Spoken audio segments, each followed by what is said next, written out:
All right. Welcome everyone to our show, Get to Know Your Neighbor. I'm your host, Cameron Geesaman with Geesaman Homes. Every Thursday night at 7:30 p.m., we introduce a local Fishers resident or business owner to share their story and learn about what makes them special. Don't forget to click the like button, post an emoji, or comment below. And if there's a friend or business that you want us to showcase, please let us know that as well. Tonight's guest is another pillar of our community. He's a business owner and just all-around amazing guy. Jared Koopman is a local Fishers police and canine officer, as well as an amazing carpenter. He designs and creates custom wood furniture that are unique to his brand, really. He and his wife, Kim, have loved working on their home as well as an investment property. And over that time, from what Kim has said, that's where that love of woodworking kind of came about. During his downtime, he enjoys being creative and using his hands to make amazing furniture pieces, which are absolutely beautiful. Many of you may also have heard of Jared's late partner, canine Harley, but we're excited to hear how it's going with his new canine partner, Rico. So much to talk about. I'm sure I could talk with him for 2 hours, but we've only got an hour, so hopefully we'll fill that time with a lot of stuff. So please welcome Jared Koopman. I'll get you on there. Hey! There you go. Hi, how are you? I am good. Thank you so much for saying yes to this, because I know it can be nerve-wracking at times, and people always tell me, oh gosh, I'm nervous. But I feel like Kim told me before, like, you do interviews, so you're kind of used to them? Well, I kind of got thrown in the fire with Harley's situation that I've been doing quite a bit of interviews. So everyone always says that I'm the PR guy now with the police department. So. Well, I want to say, since people are jumping on, we are going to do a giveaway. Talking with Jared here a minute ago, he agreed to do a giveaway. So can you explain what it is that you're giving away? Because I know I'll probably get it wrong, and I don't want to get it wrong. No worries. So what police departments do, and police officers, they'll collect challenge coins. And simply what a challenge coin is just like almost like the old school pogs, where you have your police department's logo on one side, and then usually like a motto or a quote that you would have on the other side. So we, as our canine unit, we created a challenge coin after Harley had passed. And so we have Harley's logo as our canine unit, and then we've got our badge on one side, and then also a group of people through Instagram made a poker chip, and it has Harley on one side, says like never forgotten, and then it has Rico on the other side. So I can give 2 of those away. That's so awesome. Well, thank you for offering that. That's so kind of you. I didn't even know that was a thing, so I think that's pretty cool. Is it like actually a challenge for different departments to see how many coins you can get? Like, I don't know. I don't know why they honestly call them. I think it started with the military, so I don't know. Honestly, I don't even really collect them. I've gotten a lot of them after Harley's death, but most time actually what happens is the boys take them. So the boys have them. They probably love them. They do. They love them. Yeah, seeing their dog on a coin. I mean, how cool is that, right? Nothing, but you can put little Evie on a coin. Well, we in right to the questions, because I know a lot of people are itching to kind of know all about you. So can you tell us what you most love about Fishers? Well, obviously, with me being a police officer, I love that Fishers is a very pro law enforcement community. It's a great place to raise kids, and there's a lot of local stuff to do. But I just, it's sad because you talk with other people that work at different agencies, and they're like, I don't live where I work. I can't stand the community that I live in, or like that I work in, that I wouldn't want to live in there. And I'm lucky that Fishers is so. You'll go out to dinner and people will wave to you, and kids will come up and say hi to you. And so it's just a great atmosphere to be a part of, and obviously to raise a family of it. And to say that I actually work in a community that, I'm living in and raise my own kids in, it's awesome. So I love that. My mom was a teacher, and I remember her saying, when we lived in Fishers, but she taught in Lawrence, and she always said, and I think this is like what you just said, I think a lot of people in their professions, especially when you're known, like that you don't want to live in the same community Because when you go out, you don't feel like you could be criticized or, but Yeah. It was like when you were younger and you see your teacher at the store, you're like, oh my God, you go to the grocery store? right. Yes. Our kids, even to this day, they love running into, Jason or JT. And yes, Yes. they're in the city, but they're always just like, oh, it's so cool to see you out. Yeah. Oh my God, you don't sleep in your police uniform? That's crazy. I know. It's hilarious. I love it. Okay. So tell us a little bit about how you, about who you are and how you came about moving to Fishers, because you're not from Fishers. I'm not from Fishers originally. No. So my parents are both from Indiana. My mom's from Terre Haute, and then my dad grew up in Indianapolis. And then when he was in high school, they moved to Monticello, Indiana. So I was actually born in Terre Haute, and then when I was probably 5, 6 years old, my dad got a job transfer to Omaha, Nebraska. My dad's in pharmaceutical sales, and so I grew up. Yeah, Omaha, Nebraska. There is stuff out there other than cows and corn.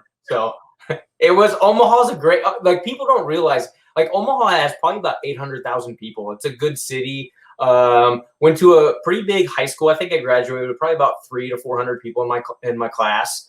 And so after Omaha, going to high school through there, all through my senior year, I went to college in Aberdeen, South Dakota. And the day I graduated from Aberdeen, what's that? It's a little bit colder there. Oh, I will. So my freshman year, so I played basketball and baseball in college, and I remember my first practice in college. It was the coldest in the whole entire. It was colder than Antarctica because the wind is so bad there. Yeah, I remember my door being completely frozen shut, and so I graduated and left South Dakota the day I took my diploma and was like, "Ooh, see you later." Yeah. Wow.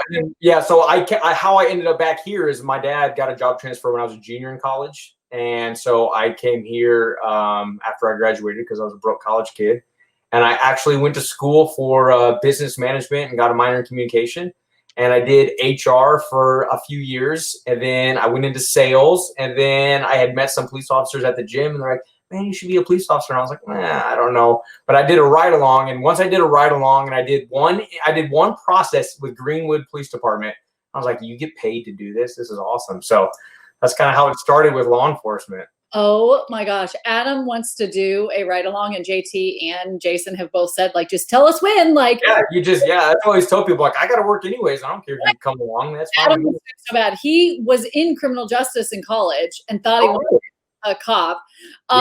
Didn't go into that clearly.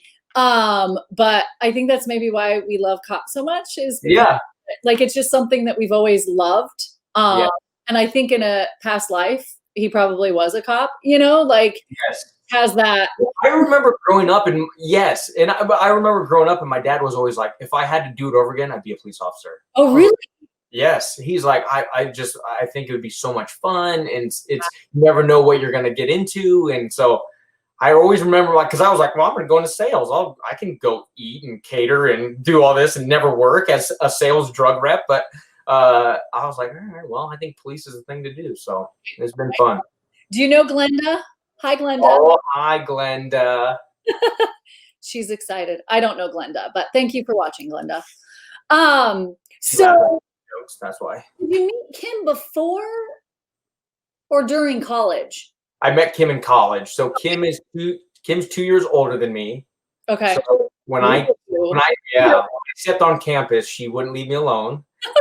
And but Kim's a triplet. I always joke around. I always said the other two sisters said no to me first, and Kim said yes. That is hilarious. But it's not really true. Well, Kim's amazing. I have an amazing wife. She is amazing. I like joking around with her, but she's amazing. I have to admit, if anybody doesn't follow Jared on Instagram on the 108 brand, which we'll get to that later, but the two of you are hilarious. I love it. Like, you guys are always doing so much, and I'm always like, we're lame. I know Kim and I was like, do you think our people that like see us like just think that we don't do anything and that we're constantly doing something? Like it's like one of the two. But it's just with our boys or we're having dance parties and always doing something. It's fun. Always something. I have to admit, you're probably enjoying blowing all the leaves off of your roof versus shoveling snow. Yes, but but I'm not gonna lie. I hate picking up leaves. Yep. And Kim is really good at picking up leaves. So I encourage her to pick up leaves. No, you encourage her and the boys to go on the roof and use the blower, which that's the first time I was like, wait a minute, that's like really smart. Yes, and we're lucky because our pitch isn't too it's not too crazy, so you can kind of just walk around on the roof. But our neighbor, we have a really good neighbor, Wendy and Steve, and Wendy always tells on me. So like, Kim, the boys are on the roof. Jared's having the boys on the roof. I think it's hilarious because they're just up there, just blow. Oh yeah, they're having a good. The other day we went up there because they've been bugging me, and they said, I think we know how Santa gets in the house. And I'm like, well, how is that? And they're like, well, he comes to the chimney, but I think he has a screwdriver because they found the cap of the chimney. And so they said, can we go and unscrew the cap on the chimney? So I'm like, yeah, that's fine. So we went up there and they showed me how Santa gets into the house. Oh my gosh, they're just cutest. So anybody that doesn't follow Jared yet, you need to follow Jared because it's just fun. It's one of those where whenever, I'm going through, and part of the reason I like Instagram probably better than Facebook is I like watching the videos because I feel like they're uplifting and fun. And Kim's always doing something crazy or changing the house in some way. So it's so much. Well, thank you so much. Appreciate it. I've gotten a little off topic. So tell us what the 108 brand is and how you came up with the name. So the 108 brand, it started as we bought our house and it was a fixer-upper house. And so going through, anytime you do a fixer-upper house, you start realizing, oh my gosh, the budget is tight and we don't have any furniture or we need something to put in this place. So it started backtrack a little bit. So I had no previous knowledge or skills of woodworking or doing anything. But when we were doing the house, I was hanging out with Kim's dad quite a bit, who was helping us with the house, and I was like, oh, like this isn't that hard. And I was watching a lot of YouTube videos, and I'm like, I think I'm going to try to do this because we need furniture, and I'm not willing to pay that much for furniture. So that's how it kind of started with me building things and the 108 brand. So in police code or radio talk, 10-8 means in service.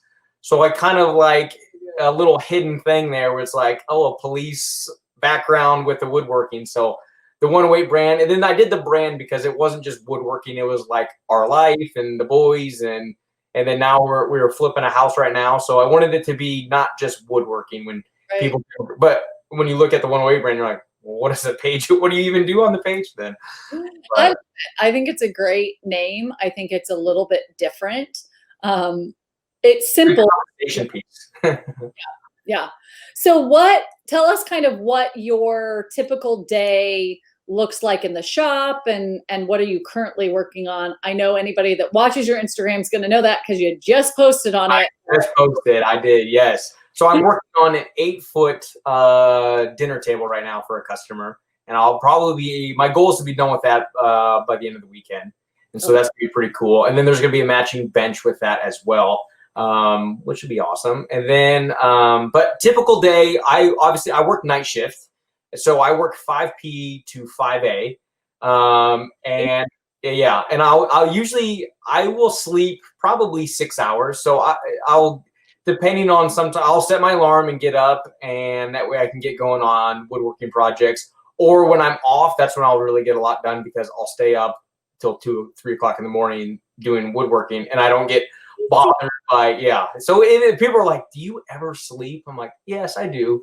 It's not a lot, but I don't know how you do it. Like, well, there's time. Probably every 2 weeks I'll crash. Well, but like I feel like you're always resetting your rhythm. Like there is no rhythm. Yeah, well, you try. Yeah, you try. I'm like, you just gotta grind. I don't know. Like I just there's stuff to do. There's projects to get done. That's what I like. And one thing that's really nice about customers, like someone who will approach me and like, hey, can you make this for me? And I'm always like, okay, just so you know, I have a full-time job, because people will see me posting stories and they're like, oh, that's all he does is woodworking because he's in there at 3 o'clock in the morning. I'm like, if you need it in a time crunch, I'm probably not the person for you. But if you can be patient with me, I'll glad to make your piece and whatever. So This 8-foot table, what type of wood, or what does it like? How did you go about kind of going through that process of like, okay, she wants a table. Did she know exactly what she wanted, or do you have a little bit more creative leniency? yeah, it just is. So usually what happens is I will tell people, like, if they're like, hey, I want a dinner table, then I'm like, the easiest thing is, okay, well, like what size are you thinking? Do you have an idea in your head? Usually Pinterest, somebody will come across a Pinterest picture, and I'm like, send me everything that you like and I will pick your brain from there and then create what you're looking for. So someone will be like, I really like, these pictures, they're rustic, or I like the farmhouse style.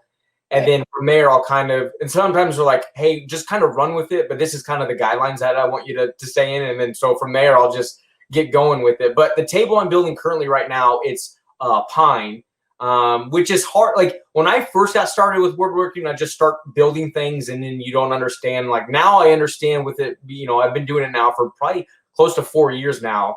But so now I understand like moisture content and the fact that wood needs to dry, or else it's going to go into a customer's house and start like falling apart on me.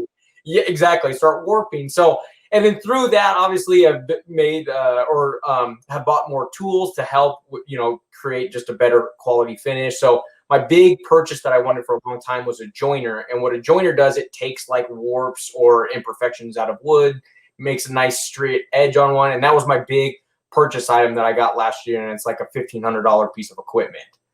But it makes the world of difference when you're gluing up a tabletop or anything along those lines. It's crazy. Like I've watched. I have a good friend who's also a woodworker, and it's interesting to watch like how things are done, and it looks like, oh, I totally could do that. And that's it. Like YouTube's a beautiful thing, but you also think, oh, that's not that hard, and then you do it, and you're like, how in the heck did you do that? Yeah. No, you make it, and then it looks like shit because I've done it. Like, like I put it together, and because I did a wood table that had like the wrought iron like legs or whatever. Yes. I just want wrought iron is never really the same length, and like the twisty things. This is how technical I get. The twisty things. Yep, I know exactly what you're talking about. Like threads. I could use real words. I just twisty things. But that's what I love about custom pieces is I literally start like, it's crazy to start with a pile of wood essentially and create something, and that's what I love, and that's what I'm like. You tell me, I'll tell my customers, you tell me what you want, and then we'll all create it. Well, so how long did it take you? So one of the pieces for people that are that aren't on his social, which again, I don't know why you aren't, is you made a beautiful like bathroom vanity. That yes. Doors. Yeah, that was probably honestly, and this like my wife's as well. That's probably one of my favorite pieces that I've done. That one was oh, thank you so much. Yeah, it was white oak. So funny story about that. That one was an 8-foot long vanity. And the customer was building basically a custom house and said, hey, these are, and so I went over there and measured when it was on the house was studded out. So and then I'm like, hopefully you don't add or change anything, because I'm building this piece based off the measurement that I have of, the walls that I measured with. But I had built a project before that one, and it was supposed to go up the stairs. It was a shoe display, and yep, there it is. And a shoe display, and it didn't fit in the house. So on this one, I made sure there's 2 separate pieces, and then we connected them once we put it inside the house. Yeah, and those are it's beautiful how those sliding, at least when you showed like some video of it, like the 2 doors slide open, and then it's just gorgeous. And you got the 3 drawers on each, so 6 total drawers. It's funny because the drawer, and it actually turned out really nice with the handles on there. When we were doing it, the handles were getting stuck by the door because the barn door slid, and it was catching, so it couldn't open all the way. So then that's when my wife is the voice of reason. So I'm like, Cam, I need your help. like, how should I put the? So I was like, do I build a thing? A door handle? Do I just drill into the piece, and that way it's like a inset door handle? And then I was like, what if I turn them sideways? And we end up putting it, and it was like kind of a cool little. Once again, it's like custom touch that there's not another vanity out there like that. I guarantee you that, but. Yeah, it turned out that piece is amazing. I would put that definitely in my house. Yeah. When I saw it, I was like, definitely unique and very well done. Like, thank you very much. It was super time consuming, but it turned out amazing. And if I saw that on Instagram or I'm sorry, but I don't think that I could look at it and go, oh yeah, I totally know how he did that. Yeah. Oh yeah, and that's the thing. That's what I love about woodworking is you look at something and you're like, where do you even start from something like that? And then once you get a base knowledge of kind of building and construction, and because I like when I build pieces, I'm like, okay, I need them to be functional, but at the same time, I want them where if kids jump on them, they're not falling apart. So I know like you could go. I always tell people, okay, now you can go have a dance party on your vanity. So what was the first piece that you ever did? Like what kind of got you into it? So when we lived in an apartment before we had a house, and I had this crazy, I said to myself, I would love one day to be able to build my own house. And then that kind of started with like, me just going down this rabbit hole of YouTube. And then when we had our house, it kind of was like, now I'm getting thrown in where I'm just simply helping my father-in-law. And I think the first thing we built a island for Kim for as a Christmas present and also like as a housewarming gift. And so I built it with my father-in-law, and that was kind of like the first piece. And then I built the stools for that, and I literally like slapped like 2x4s and 2x6s together, and like screwed them in, like nothing pretty about them. Right. But they turned out, but they're literally, we still have them today. And I'm like, I don't really think you can get rid of them. Like they're not all the same sizes, but it's kind of cool to think like, oh my gosh, I made those 6 years ago now, and they haven't fallen apart. And right. But I think those are the first ones. Will you make anything custom for the investment property for the next homeowners? I don't know. I always like, maybe I should leave a business card in there and then make money on the backside of like, if you need something custom, yes, let me know. Yeah. But I think, yeah, I mean, it's kind of like, it's kind of in a way kind of smart to or like, how the HGTV where they stage the house and they're like, well, I want that table, right? Well, that table doesn't come with it, right? No, I'll pay for that table. You know what I mean? Yes, actually, you can have that table for the small price of $5,000. They are $5,000. That's crazy. That's why I haven't ordered one, because in my head, because here's the thing, I'm like Kim, I have to admit, where Kim has a garage door and she thinks that it's ugly and wants to try to figure it out and slaps on wood paneling. Yes, vinyl, like that's vinyl flooring. Yes. I'm like, even like Kim, she told me that. I'm like, no, like no, how are you going to do that? And then she's like, I'll do it. And I came home and she has the front door and she's like, putting the glue on this. And I'm like, what are you doing? And then at the end of it, it looks awesome. Okay. But Kim's, that's like our whole relationship. Kim will either be with fashion or her idea, like with colors, and I'm like, that is gonna look horrible. And then at the end, it looks amazing. Awesome. Yes.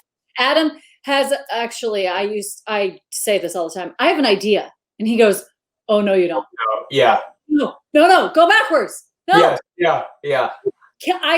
Kim and I are on this same wavelength of like, let's think. Oh, we have an idea. We're gonna do this. And all of a sudden, you're like, no, why did we do that?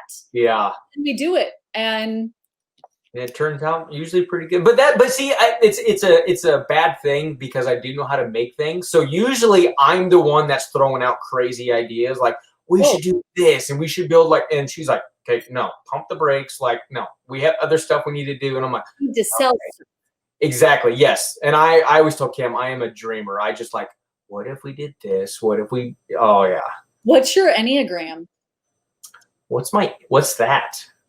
You don't know what that is? No. Kimberly Koopman! What is that? How do you not know what that is? You're married to Kim. I know. I'm probably going to get in trouble. Get ready for the comments to blow up here. Kimberly, it is on. Yeah, see, Kelly's the same way. Yeah, Kelly she is the same way. Same way.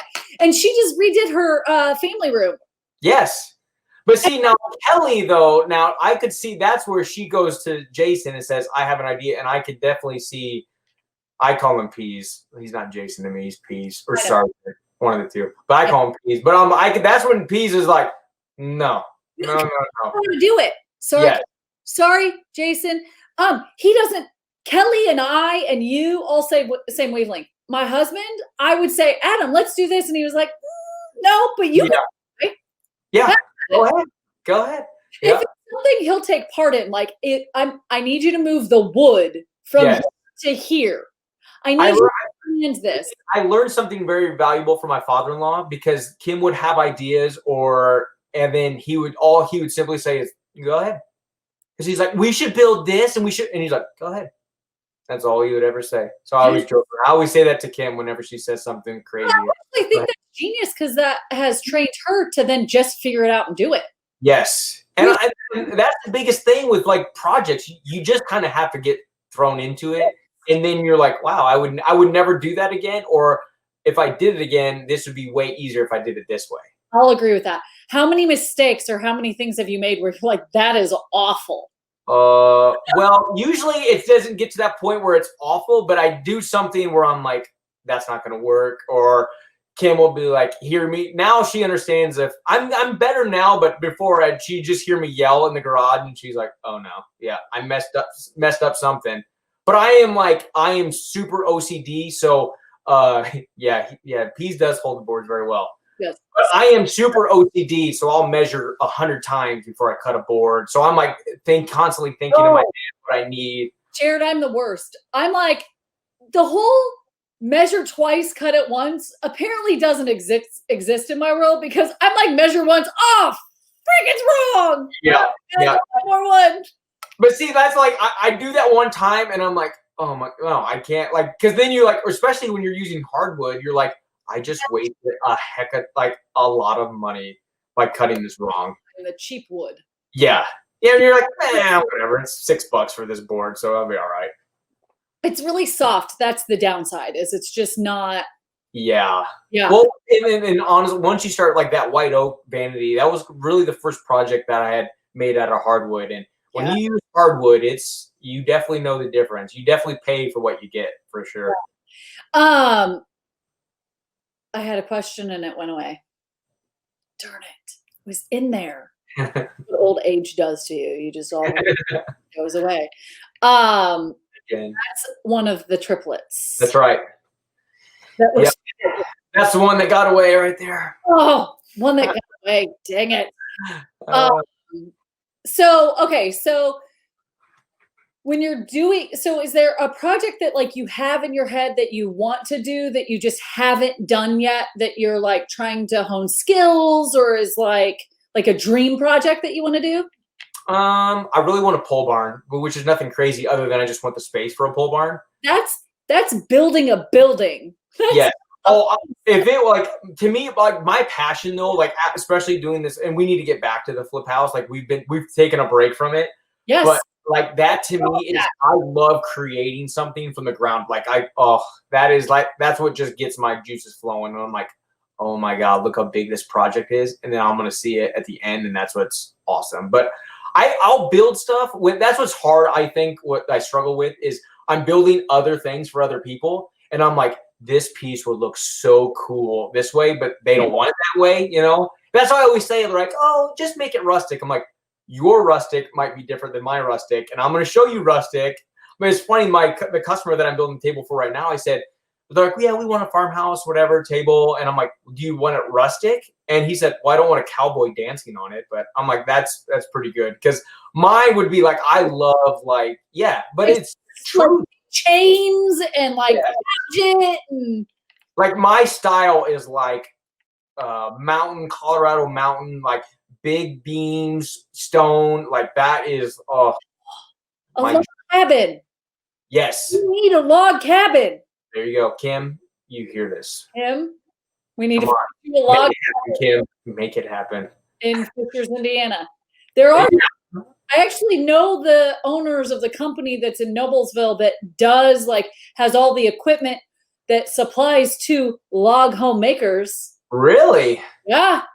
So I mean, that's probably not cheap though. I always think like that's log homes are not cheap. They're high maintenance as well. It's wood, right? Like it's not. It doesn't have the brick that we have, right? Yeah. But see, I don't. When I think about I don't even really think I want a log cabin. Yes, you do. I think I like the rustic inside. Look at you're like, yes, you do. Yes, you do. I sometimes you get like log cabins and they don't feel cozy enough. No. I'm not talking crappy log home. I'm talking luxurious, like gorgeous, like in the depths of Colorado. Amazing. Okay. Yes. Okay. Yep. That's we're on the same page there. There's a difference. Yeah, there is a difference. Yeah. I don't want where they're making moonshine in the backyard log cabin. Like I want, yeah. Okay, so we got completely off track. Yeah. Welcome to my world. I know, right? And I almost shut down our whole computer. This is going really, really well. Adam says, don't touch. He's like, don't touch it. You did good by yourself when you were interviewing Kim, though. I did all right by myself. I tried. It's just more moving parts, and I feel like I'm not focusing. Whereas when Adam's doing it, I can focus on the conversation. Yes. I'm looking off, or I'm trying to focus on something else. So that's where it gets distracting. Yeah. Well, we'll kind of transition over to Harley because I know a lot of people, and I even really want to hear about it because I just love it. But can you tell us how it has been kind of the last year with losing Harley and then with training Rico? It's been obviously just a whirlwind. I think 2020 in general has been a whirlwind for everyone. And then, then you throw in the fact that, my dog gets killed at the end of 2019, and then I'm getting a new partner at the beginning. So I had 2 weeks left of training when the whole COVID thing started. And I remember my police department's like, hey, I don't know if we're going to let you keep going. And I'm like, I have 2 weeks left. Please do. Because it was a 9-week course up in Denver, Indiana, which is in the middle of nowhere. It has not. I'm like, please do not let me. Just let me get done. I have 2 weeks left. Wait, go back. You took Rico. So did you get Rico here and then take him there? So how it works is pretty cool. Yeah, I'll kind of quickly explain the process. So Von Lick Kennels is up in Denver, Indiana, which is just north of Peru, Indiana, on 31. Okay. They used to have a TV show on Nat Geo, and it was called Alpha Dog. So they were on, and they've been doing it for 25 plus years. Wow. So well-established kennel. So they have actually a kennel in California as well, and then a kennel in Europe, because all the dogs come from Europe for the most part. So what they'll do is they'll say, hey, we've got a class coming of 20 people. We need 40 dogs. So they will literally send them over from Europe. And in Europe, it's a huge ordeal. They always say dogs and dog sport world in Europe is like the Super Bowl here to Americans. Like it is huge over there. They make a bunch of money if they've got really good dogs. So the bloodline is so rich over there. They literally, you could go over there, which is pretty cool with Rico. So Rico came from, so Harley was from Holland, and then Rico's from Belgium. Wait, I need to go back. Yeah. I feel like I have to go really far back. Okay, so the breed of dog is a Belgian Malinois. Oh, so you can't get those anywhere? Not the bloodline, because literally, the bloodline over there, like Rico, his mom was a police dog or a military dog. Like his dad was his grandpa. They can trace all the With Rico, it was pretty cool. They literally had a website and they showed the family tree of bloodline. So I could go over to the kennel where they got Rico and they'd be like, yeah, that's his brother, that's his sister, that's his mom, that's his dad. Yeah, it's crazy. Is that normal is that like a Fisher's thing, or is that like police officer? Yeah, there's a bunch. There's several kennels that have popped up now. Like I said, Von Lick has a a very good reputation in police dogs. So, for example, when I went through with Harley, I went through in what would that have been, April. So it was kind of warm. I had 25 people in the class, and there was only 6 of us from Indiana. And how old was Harley when you got him? He was probably a year and a half old. Oh, so you don't get him as a puppy? No. They over there they'll do all that work. They'll spend the money because once again they make money off of it. So, like if if we go over there and try to buy a dog, they know that we're essentially nobody over there. So they're like, oh yeah, this dog's really good, and it might not be anything. And we don't know what, and obviously now I've got a background with working dogs, but people don't know what to look for when they're going to go select a dog. So you'll buy a dog over there for $6,000, and then you realize this dog is horrible. Like they test environmentals, they test all of this stuff that once you get the dog at Von Lick, it's already been through so many testing that they know this dog's going to bite. This dog's not afraid of gunfire. So you have to have this certain, because I'll have people come up to me like, oh, I've got a really good personal dog, and they sniff. They always want to work, or like, I think I can make them a bite dog. And I always tell people, what the problem is transitioning a dog into a police dog is that they don't bite for the right reason. So the dogs that we get, they're biting because they love the hunt, and they are wagging their tail when they're biting a person in a suit, or even on the street when they get a bite. It's a game for them. It's not like they're attacking somebody where it's like a vicious, it's a hunt. It's part of what you're trying to do. Okay, so how old was Rico when you got Rico? Rico was like 16 months old. So he was a little bit younger than Harley. I don't remember dealing with as much puppy as I have with Rico. He is a puppy at heart still. And that's been pretty hard. So, because I always tell people, you deal with a puppy, and then you also deal that they're a trained police dog. So it's like the two evils of like, okay, like calm down. You got focus here, buddy, focus. So how's the transition? So the dog's already trained, but they're not trained to you. I guess in my mind, here's the thing: naivety. You don't know. But in my mind, I'm like, you just go and you buy a dog and you take him to the canine place on 37, and then they're a police dog. Yeah, nope, nothing like that. Okay. Yeah, so like literally, so like you really can't go wrong with a dog that you pick, but sometimes it'll be like a handler's like, I want this type of dog. I want a high drive dog. And they're not like, so you really can't go wrong with it because they know that all the testing and stuff, they know that they're going to be a good police dog. It's the work you put into them after the fact that makes them to the next level. So yeah, you get the dog and you train them. And how long does that usually take for trying to get? Okay, you got Rico. When did you get Rico? I got Rico. I went to class at the end of January, and then we graduated at the end of March. So now, from March until now, you still do trainings with him, I'm assuming. Yeah, we train a minimum of 16 hours a month.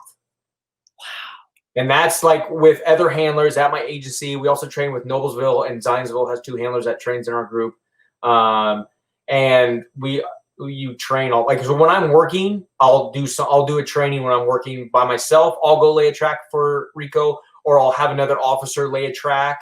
And they love tennis balls, so they'll track to a tennis ball, or I'll set out some drug hides. So when the dogs come from Europe to the United States, then that's when we imprint drugs for them. So all they have is they're biting dogs. Okay. We'll imprint the odor that we want them to have. So if Fisher's comes to them and like, we want 2 bomb dogs, then they'll imprint them on bombs. Or like, it's crazy. They've got bed bug dogs. They've got like Miami, Florida. They have like large money dogs, which basically they'll indicate on large amounts of currency. Yeah, it's crazy. You need COVID dogs. Oh my God! Don't get me started on COVID. Totally. I'm just thinking in my mind, if a dog can sit there and it barks at you as you walk by. That's true. You know what? A dog would probably be more accurate than some of the numbers that we're pushing out right now. Well, so I would say maybe we do need a COVID right. dog. I mean, I didn't go there, but I went there, so we'll nip that in the bud. But so So what is not Harley? Sorry. So It's all right. Don't worry. I still call Rico Harley, so it's totally fine. So I'm not the bad person that's going to keep calling Rico Harley. Yes. So with Rico, is he like in the Fishers department? Is he special to like a clearly not bombs because we don't have that many bombs, but like is he specific to something?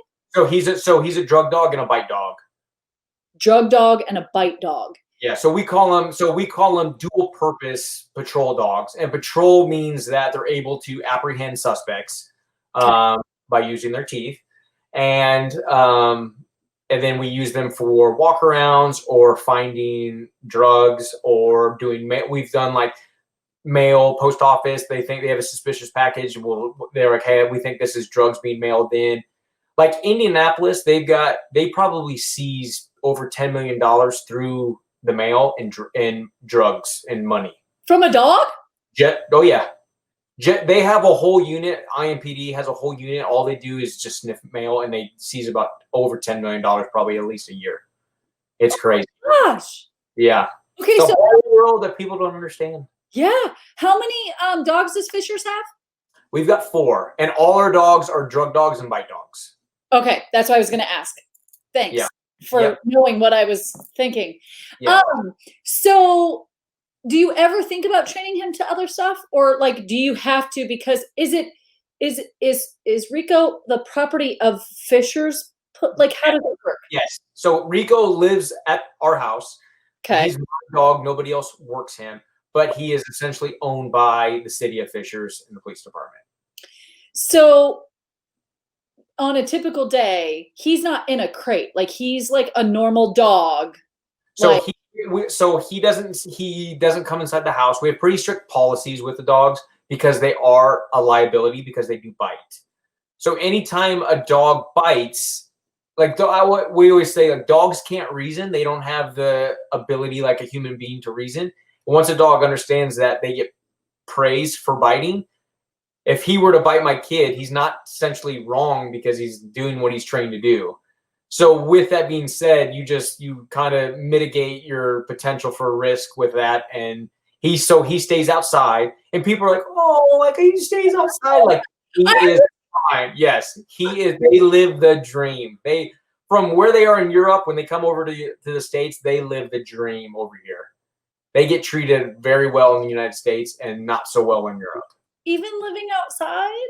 Oh, he loves it. See that once again, I always say, like, the people, you're putting your human values on a pet that cannot reason. So you're like, I'm cold, the dog must be cold. No, there's plenty of time. So we haven't had a winter yet, obviously, with Rico, but it'd be snowing outside, and I'd be like, oh my God, it is so cold outside. And I'd go outside, and Harley was sleeping on the concrete. But they have they have a concrete pad, and then they'll have a roof over it. And then with my woodworking ability, I built a room off to that's insulated. It's raised off the ground. The floor is insulated, and there's straw in there. And when he's home, he sleeps 85% of the time. Oh, wow. Yeah. Does he play with your other dog? Nope, I don't interact them. Okay. That's reason why is to be. Oh no, we lost him. Come back. Come back. It's like the Titanic. Come back. Jared. It's not his name, but come back. Oh, remove him and have him come back. Oh, so good. If you're staying tuned, if you're still on, I love talking about this kind of stuff. So I literally could talk to Jared for hours on end because it's so very interesting, and hearing kind of about the dogs, and they don't let them play together. So that should be interesting. Anyways, he'll jump back on, hopefully. Kim's probably in the background going, oh my gosh, how do we get you back on? Because I know she's the techie person. So, but we are going to do a giveaway towards the end. I know it's already 8:15 and we only have 15 minutes, and that makes me sad. But he is doing a giveaway where he's going to give away one of his coins, which is a commemorative kind of coin that has Harley on one side and Rico on the other, and then another coin that the city uses or the department uses that just has Harley on it. So I know a lot of you probably have heard, and I want to ask him. Hopefully, we have enough. Yeah. So somebody just said Jared is frozen like Encino Man. I don't know what that is. It's a movie. Oh, thanks, Mike. He was frozen. We kicked him off, and so now we're just waiting for him to come back. So hopefully he'll come back. But yeah, so we were talking about Harley, and I'm interested to kind of know about, what happened. I know that we always see things in the news, and so I just wanted to kind of hear his take on things. So hopefully we'll be able to get him back on. But if you have a question for him, post it on here, and if we go over our time, then we do, because again, I could talk to him forever. So hopefully he'll come back on. Let's see. What do you want to talk about? Since it's just me and the world. Kelly should still be on. Kelly, you want to talk about anything? What are you making? She just did her family room, and she painted the up part white, which she was concerned about. Jason probably panicked a little bit. And the bottom part is, I think it's green. Tell me if it's wrong, but I think she painted it either navy or dark green. I think Kim is doing some fun stuff. So I was talking about with Jared earlier. So she took vinyl flooring. So originally she did her front door. So the front door was like this vinyl wood flooring, which was really cool. Well, then she took, oh, perfect. Picture ledges. Ooh, I saw that you had something on the center of that, and then it needs to be moved up. Oh, look, see, and Kim's in the background. Thank God for Kim. Oh my God. I was like, I don't know what I'm doing. I was like, it was so good. He just laughed. But I'm back. Yes. Okay. So, let me finish up this. Kelly, navy, perfect. You had something on the ledge, and are you hanging that or are you leaving it down? That's my question. Okay. Well, you were gone. I just started talking about random stuff. Oh, good. Good. Because that's what we do. Okay. Yeah. So I don't even know what you were talking about. I think the last thing I said, the last of what I remember is that you asked if I interact the dogs. Yes. Okay. So why don't you interact them? I don't interact them because when I am out working, it's inevitable that we run into a dog. I don't want them to be more curious of going and seeing the other dog or smelling another dog than, working and figuring out what the task at hand is. So it's crazy. If you don't interact the dogs, what I've seen with Harley and now Rico is they really don't even care about other animals. Does he interact though with the other canine dogs? No. Oh, and we can have them out, but it's especially working dog where they're alpha. It's inevitable that you're probably going to get a dog fight or something, and you just don't want to start with that. So, yeah. But I really feel like I need to come over and get Rico and have him play with some friends. Oh, but he gets so much love.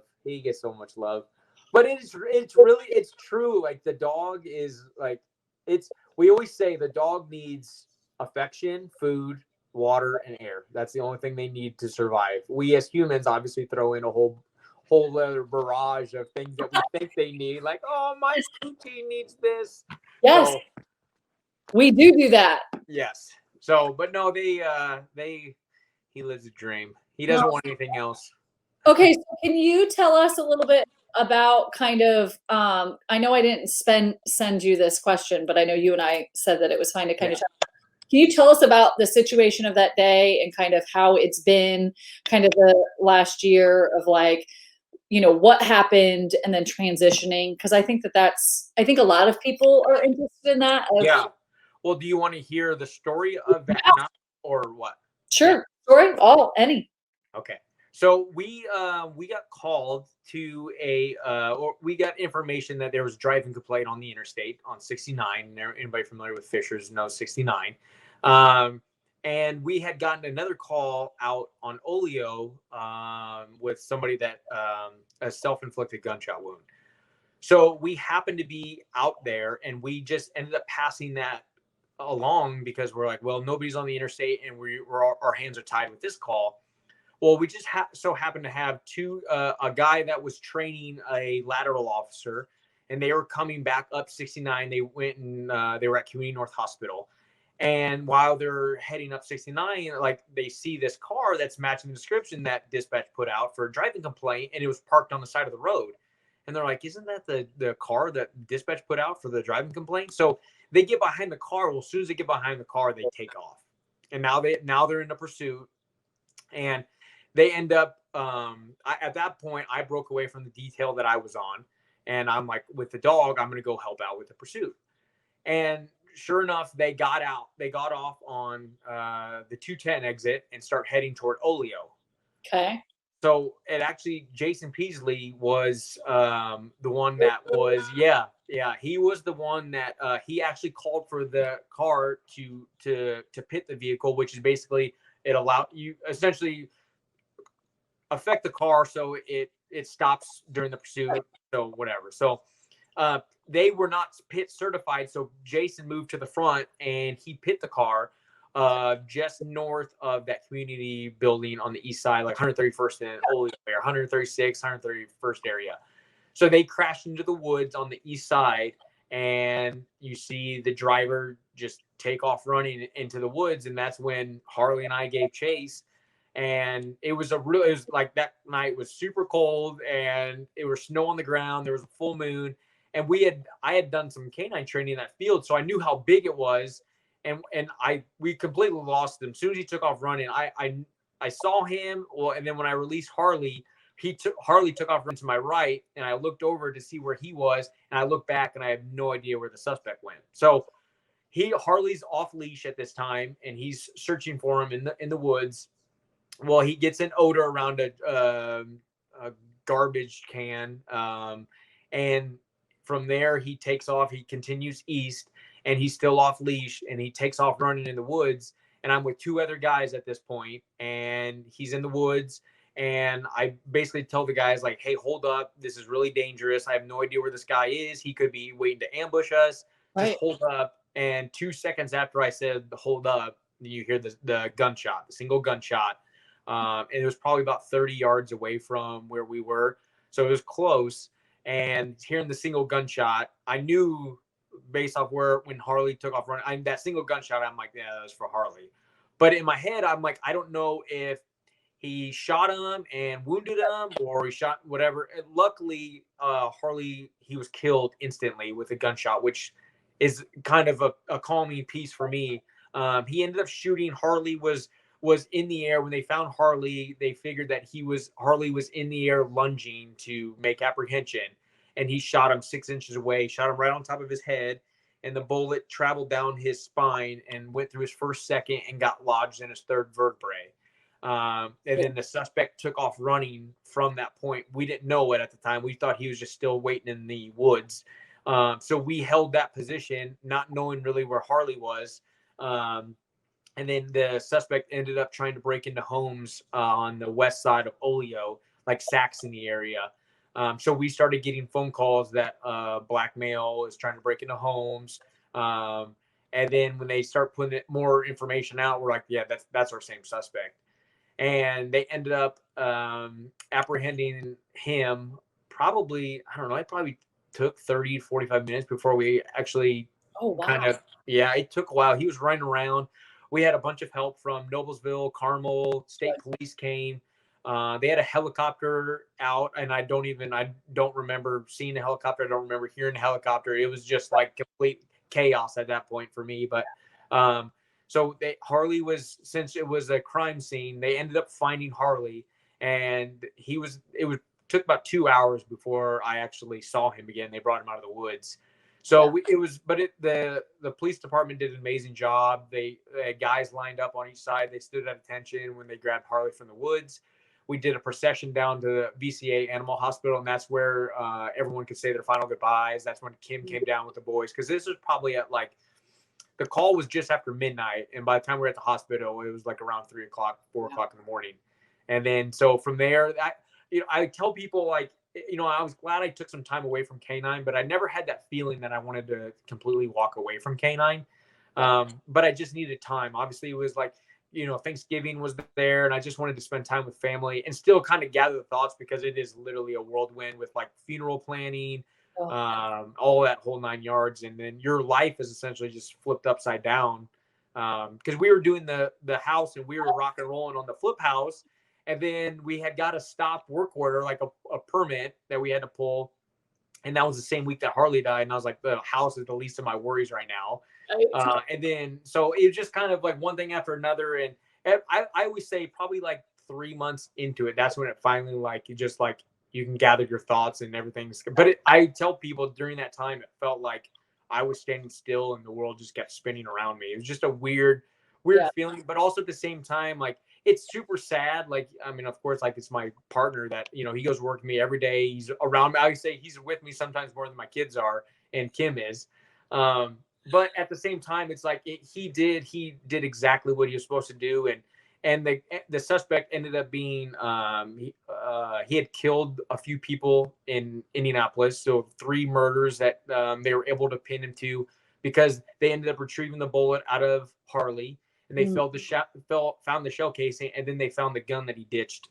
He ditched it over in Saxony, and they found that as well. So that's how we were able to pin stuff. So a lot of people know the story, but so he ended up, he was involved in like 26 shootings in a month and a half, just basically going around killing people in Indianapolis. So to know that, like, you know, that Harley affected so many lives and basically like, it's crazy because Indy has so many shootings.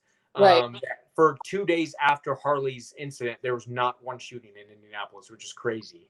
So to kind of so it's like, you know, you're proud of the fact that, like, you know, you put in so much time and energy with the dogs, so much training with the dogs, and it's all the background stuff that people never see of you working with the dog. And I'm off duty training them, and so you feel proud, and knowing that after the fact that how bad of a guy this was, you realize that truly, like, the guy was waiting based off where they found Harley and where the suspect was.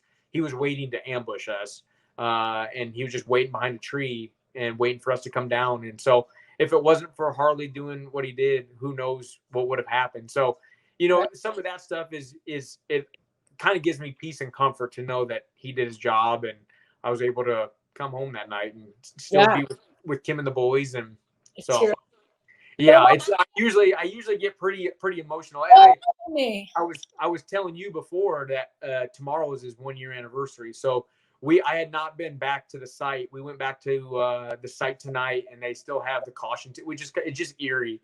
They still have they have the caution tape up still. And then the handlers, when they did a tribute video, Ron Shelna from Indianapolis Police Department, amazing. He did a tribute video, and so when they went down there, they had a cross where Harley was found, and they put a dog leash around the cross. And so it's just eerie to know, like, the guy was waiting to ambush you, and just kind of like that. But he did his job, and so you're just proud more than anything. Yeah. That's crazy. It's so interesting because it kind of puts into perspective what you were talking about earlier. Like, he is trained to do his job. Yes. And, like, you know, if you do the things that I want you to do with Rico, which is like have him play with other dogs and interact, you know what I mean? Then maybe he wouldn't be able to do his job that he did so well.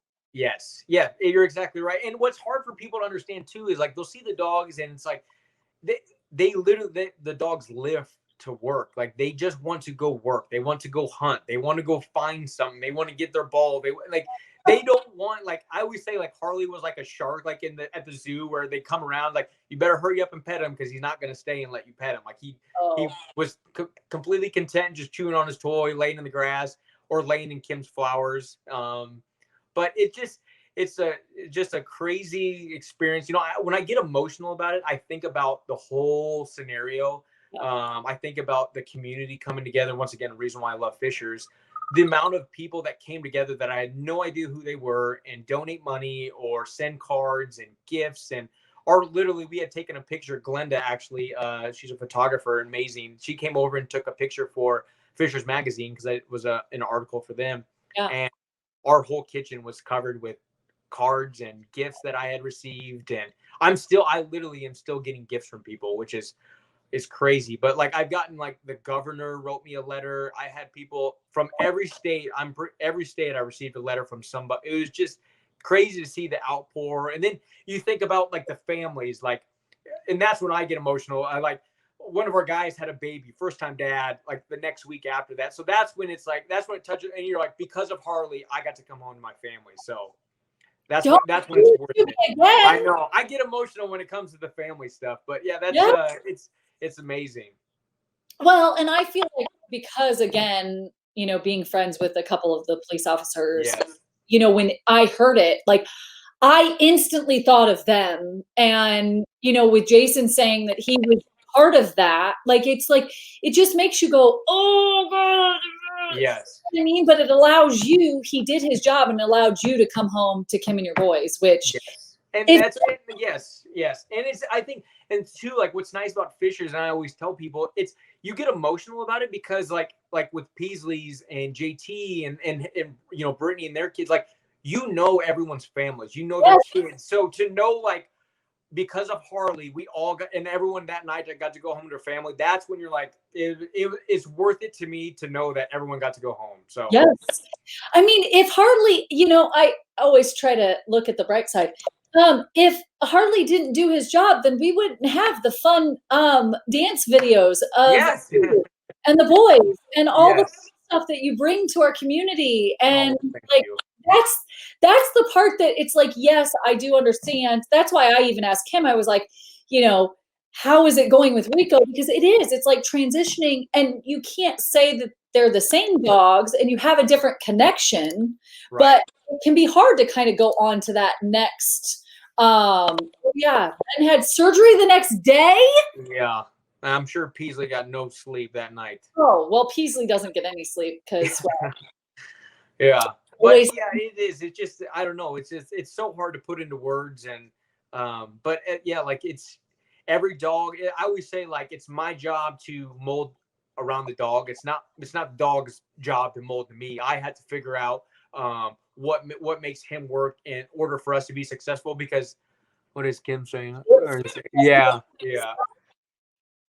So it's just like you realize, and that's the thing is like. So many people help with the dog. So many people train, take bites for the dog, set out hide. So you're like, so many people have their hands on dog. And it's like selfishly, I always think like, without me working my tail off to make Harley, he was a great dog. And a lot of that was just his genes and his genetics, but it's like, I'm putting in hours and hours and time away from my family for that time where all of a sudden you need him and, he does his job. So, which is crazy. So we're thankful for Harley. And honestly, thankful that you take the time and still want to go back to the canine and still do that for our community, because from someone who isn't on the force and all of that, like I'm just thankful that I know that you're still pursuing that and still protecting us in our community. So thank you. Thank you. Your wife makes me cry. Yeah, thank you. Thanks, makes me tear up. So thank you very much.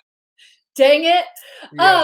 Okay, so since we're on kind of the topic of Harley and Rico, let's do the giveaway for anybody that's still watching. Again, I don't know if we'll have any responses because we are this little show, but how it works for our giveaways is that we're going to ask a question. The first person to answer correctly and first wins the coin. So the coin. There's two, right? Is that how you explain it? Yep. There's a challenge coin and then that poker chip. Poker coin, which the poker coin, that would be really cool to like have that beat like for poker for anybody that are like that one's worth like $10,000.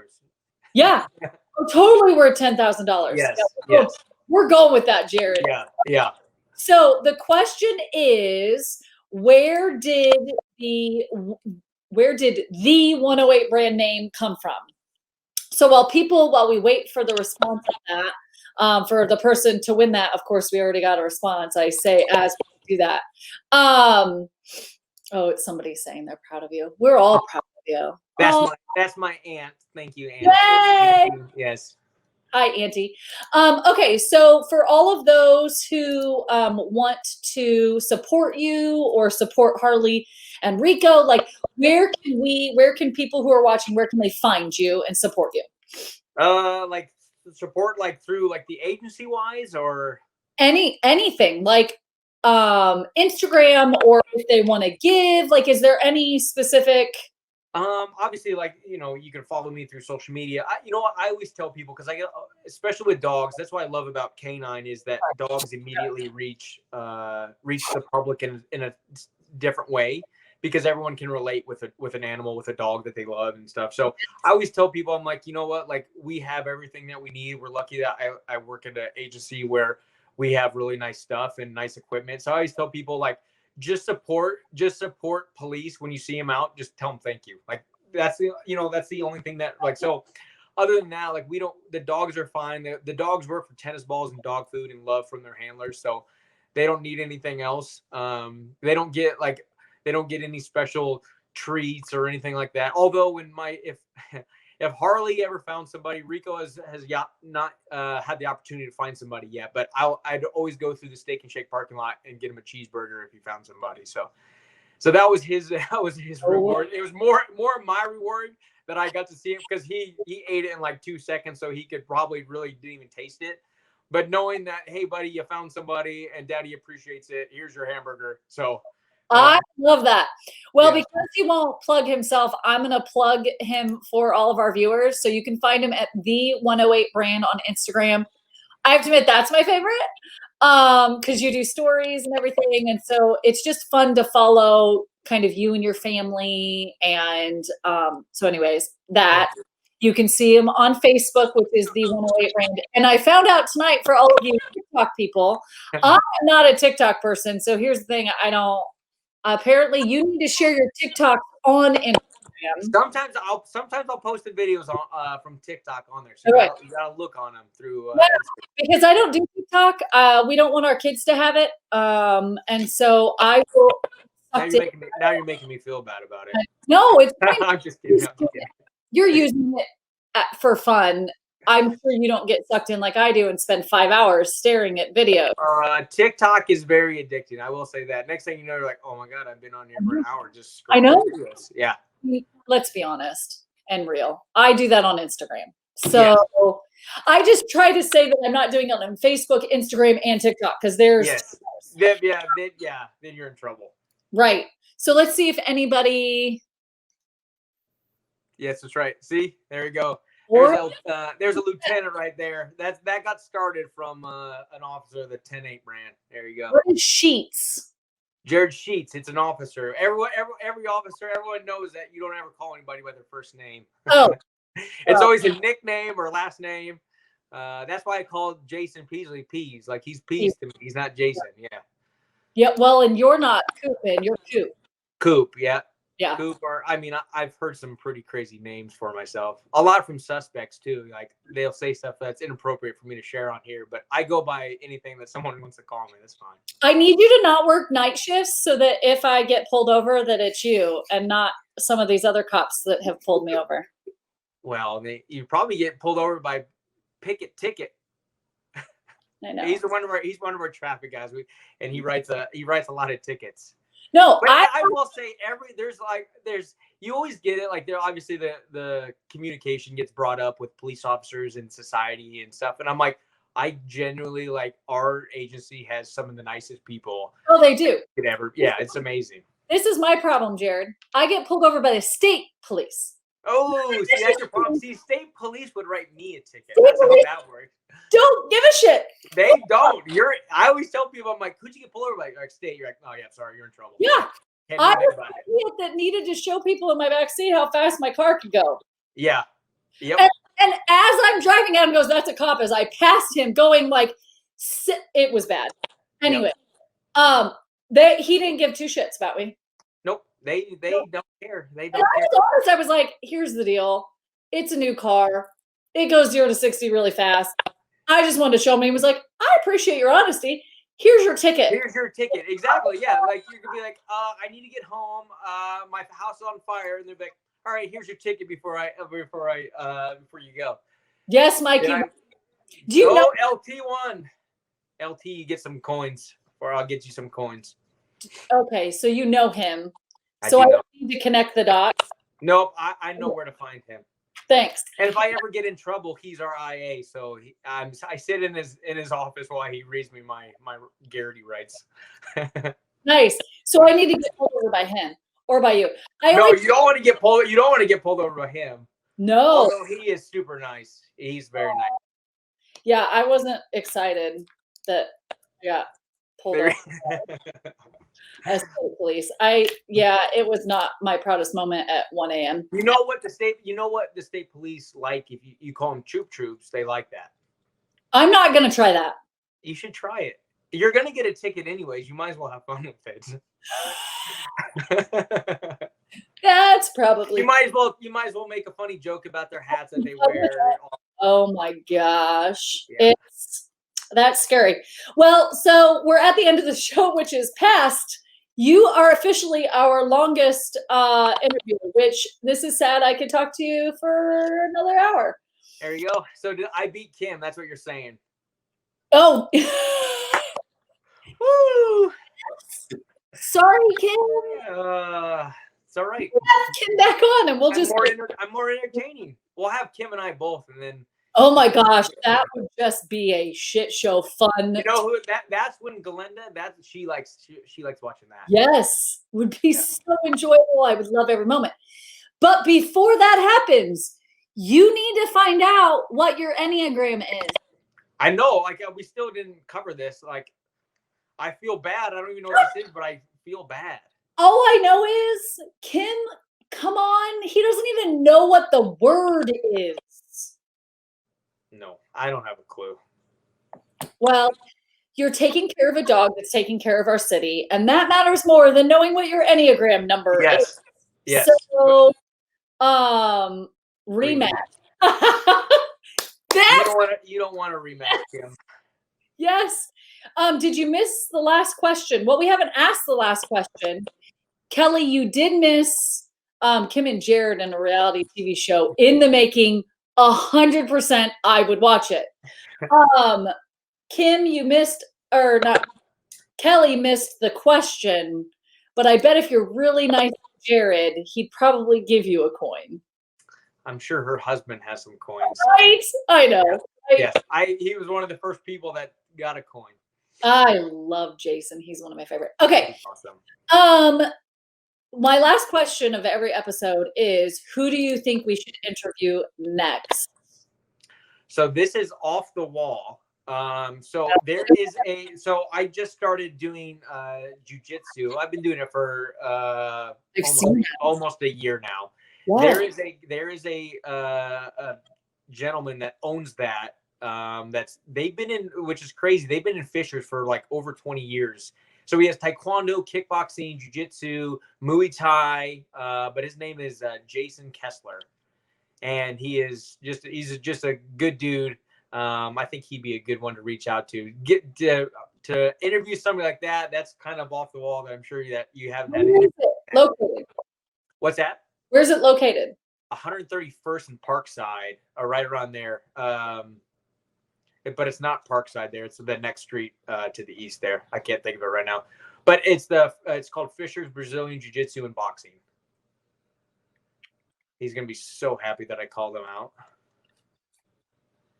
But he'll be a good one. Jason Kessler. Great dude. Are you able to connect me? Yes. Okay. Then I'll talk to you afterwards and we'll figure all of that out. Yeah, because I'm always wanting to add, especially something like that if he's been around for a long time. Yeah, and it's kind of like it's you're like, oh my gosh, I can't believe you've been in business that long. I feel like but they've been in like do kids taekwondo. It's awesome. But Kim just started doing jiu-jitsu too. I saw that. She has an awesome pink outfit. Yes. So I love it. I always say that, and our boys are in it now. So I would just say now we're going to just sleep with our front door open. We welcome intruders. Not really, but made you think, though. I also have one request. Yes. I get to go on vacation with you next time. Okay, that's the deal. We're going to go to a cabin in Colorado. So my ultimate dream is I want to go to a cabin. Kim knows this very well during Christmas time with snow and just be able to sit inside a nice cozy cabin with the fire going, drink, eat, laugh, share stories. That's my ultimate dream. 100%. I'm in. Just let me know when, Kim. Yeah. Make it happen. Yeah. And Kelly will come too. Oh, Kelly's in too. That'll be a fun one. That'll be a fun one. Is it bad that it's like all of the cops and then us? Yeah, it's all right. It's all right. Here's the thing. You need to have friends outside of law enforcement. That isn't. I'm gonna keep inviting myself. It's just my MO. Yeah, it's fine. You just show up. That's what I always tell people. I do. You're not going to tell me to leave a party when I'm there. You'll just make fun of me. Like, it's fine. I'll take it. Yeah. But now I'm partying with you, so too bad. Yes. See? Yeah. But we'll all have fun. You will Yes. tell stories and I'll just laugh. Yes. There you go. There you go. Jared, thank you so much for coming on the show. We really loved having you on. When Kim said that you were game for doing it, I'm grabbing something. I was beyond excited because I just think that it's just something. Thank you for protecting us and everything. Next week, for everybody that's still watching, we are interviewing Mike Pointer. He actually runs and I'm going to learn more because there's more that I need to learn. But he has a program where you can either donate money or you can donate your time. And they do a program where they go pennies. We think we're going to still be doing it this year, so I'm going to be talking to him about that. But they have Kids for Christmas, where you go and you actually are helping the kids find their Christmas presents and like actually get clothes and coats, and they get to pick out their clothes and stuff. So it's a really neat non-for-profit organization. So we're going to be talking with him next week. So stay tuned. I'll post on that as well. Mike is he is a CPA. He's an amazing CPA. So Glenda, you can watch next week. Mike Pointer is awesome. So we're excited about chatting with him. Anyways, thank you so much, Jared. Thanks, hey, you're welcome. Thank you very much. Thanks for having me. It's awesome. Yes, such a pleasure. You might get a call and we might do this again. Yes, cool. I'm always down. Absolutely. Awesome. Well, thank you everybody for watching, and you guys all have a great night. Bye.